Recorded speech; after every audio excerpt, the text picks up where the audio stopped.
So when I started with Farmers State Bank about 6 years ago, I actually reached out to the person that was in head of all the financial literacy programs that they were doing and asked how I could get involved. And met with him. His wife was actually a teacher. My wife's a teacher in the same school district. And he's been looking for somebody to take over because he'd been running it for 17, 18 years.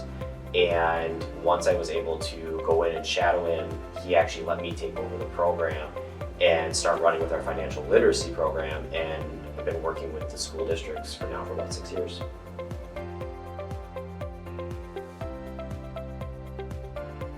So typically, a lot of the presentations that we do, we're working with kindergarten through 12th grade as a lot of our common ground, especially kindergarten through 5th grade is our primary focus to start out. They're at the prime age of learning how to save.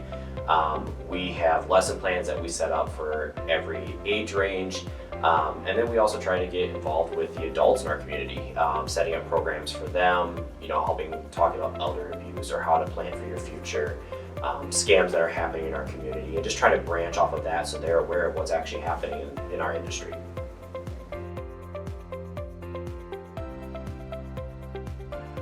So with WBA being involved in the financial program and that, they've provided us these kits that we use, and we take the kits every year. We take the opportunity to get the books from them, and we actually build off of them. We build our own lesson plans. We try to incorporate what we get from that into some of our current lesson plans and just tweak them to what's happening in our industry nowadays.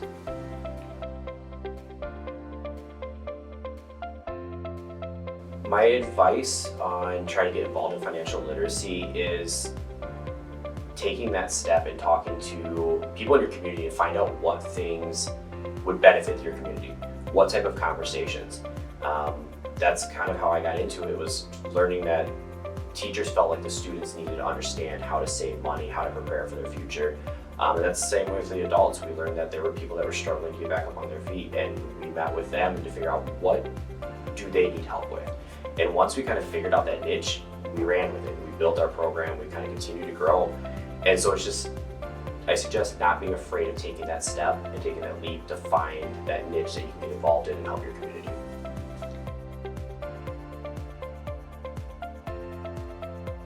The most rewarding part of financial literacy and teaching is seeing the reward in the end.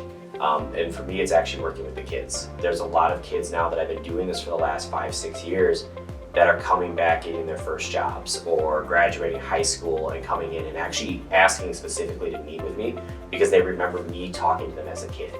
And it's just a huge reward to see them remembering that what I talked to them about actually touched their heart in one way or the other, or they knew that they needed to take the next step from that point.